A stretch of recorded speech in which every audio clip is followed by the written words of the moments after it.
These are stories about my reluctant and courageous journey into understanding my emotions and what I learned.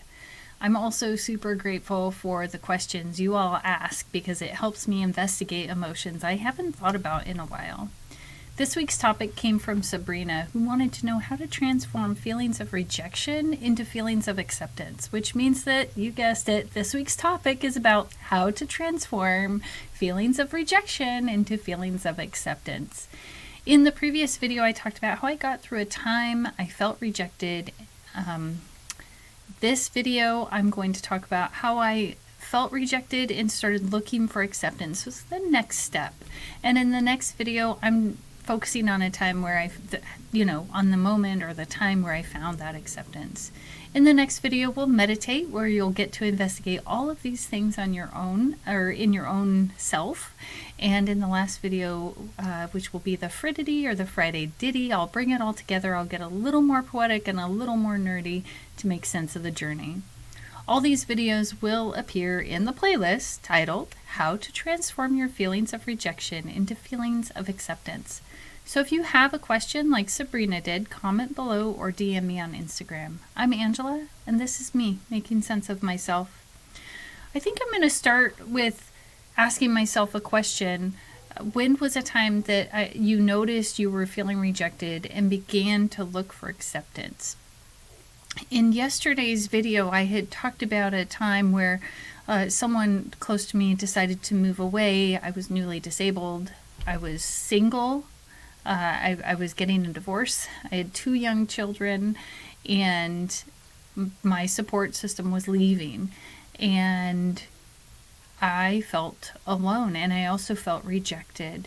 So in this noticing of rejection, and remember, so kind of what I was recognizing in the last video is that when that person left, I don't know that I would have accepted that. Like, let's say things were going well in my life and that person had decided to move, then I think I would have taken it as a chance to celebrate that they were moving, right? But at this point in time, I'd received all these messages: a divorce, loss of a job due to a disability coming on because of the job, so my body not working right, losing the job, and then I think shortly thereafter my uncle passed away, and then basically losing my main support system. So all of those things together, like, just imagine one piling on top of the other,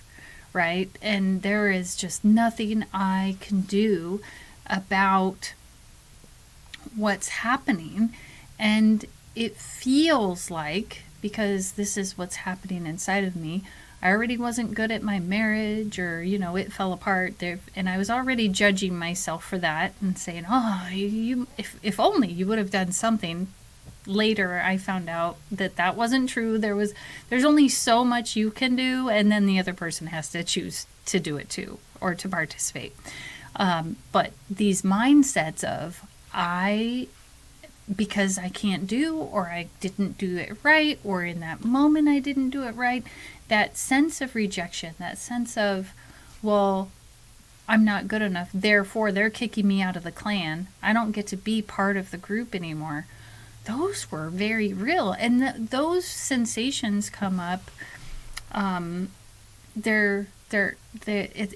Our species has evolved to survive together, and back in caveman days, if you got thrown out of the group, then, or were rejected, then your life was on the line until you found another group to be a part of. So we are literally wired to be together. So those feelings of rejection come on, and when they come on strong. But like I said before, that hope, what I had was like this sense of hope that it was going to get better. I also cried a lot. I think I also slept a lot.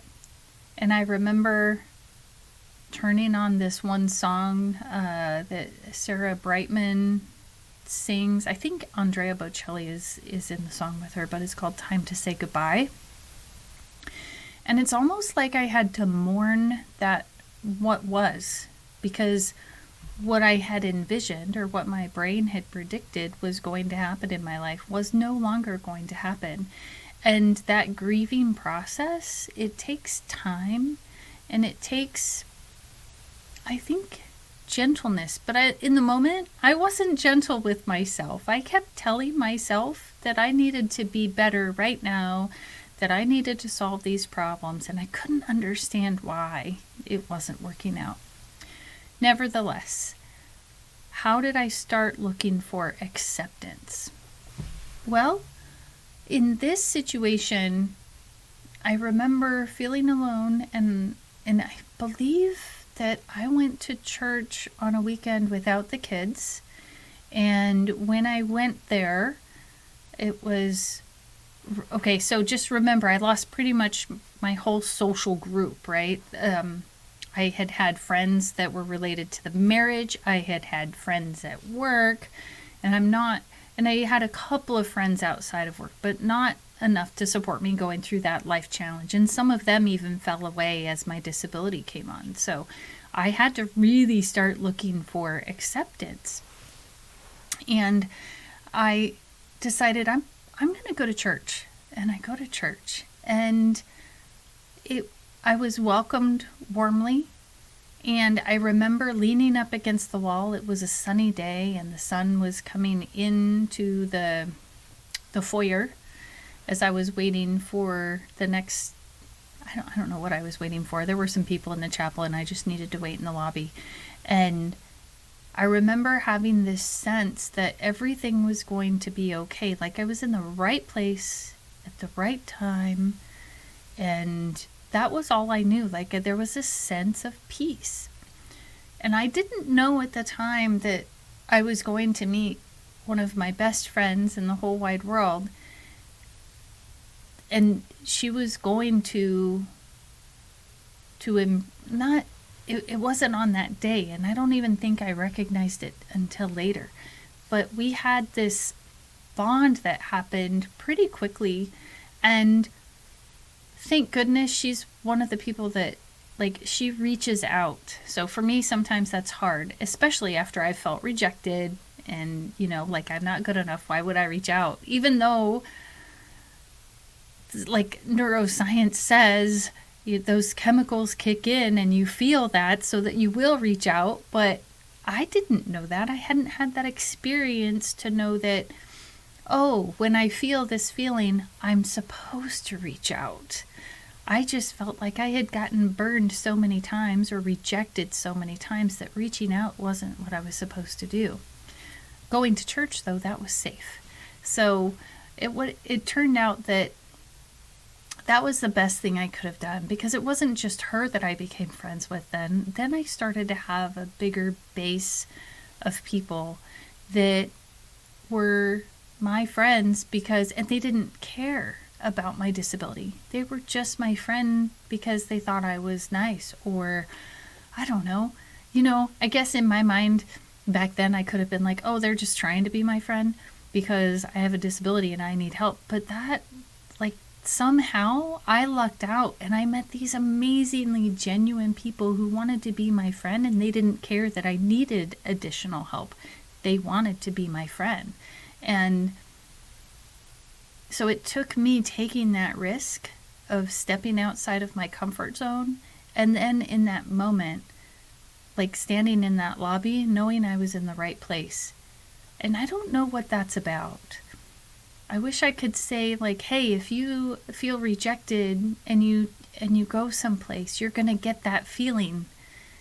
But I also know that's not true, because there had been other places I had been where I thought, oh, if I just do this, I'm going to get that feeling of acceptance. And maybe it was because I didn't put all that pressure on that moment. I didn't know what I was going to find at church. I just happened to find, like, some really cool people and some really cool friends. And I'm better today because I took that risk. So I think that stepping through that fear of the potential of being rejected again, it was totally worth it. Looking for that acceptance, going on that journey, being curious, and, like, believing that there was a possibility, that's what it took to look for that acceptance. And I had to overcome this idea that the assumption that more people would reject me, and I had to overcome this ability this great ability that I had to put myself down. And why did I need or want to change? Well, I think because, I don't know. That's a really good question. Why? I think I needed to change because there had to be something better than what I was experiencing. So I would love to hear from you if you've had an experience with being rejected and you want to know and you can follow through the journey, because I'd love to know. Maybe you have different skills or different tools than what I used, or maybe you have a different experience that will help me so that the next time I feel that way, I can have another path to travel. So, but the question of the week is not that. That's extra credit. The question of the week is, when is a time you felt accepted? These videos will be located in the playlist, How to Transform Your Feelings of Rejection into Feelings of Acceptance. I'm Angela, and this is me making sense of myself.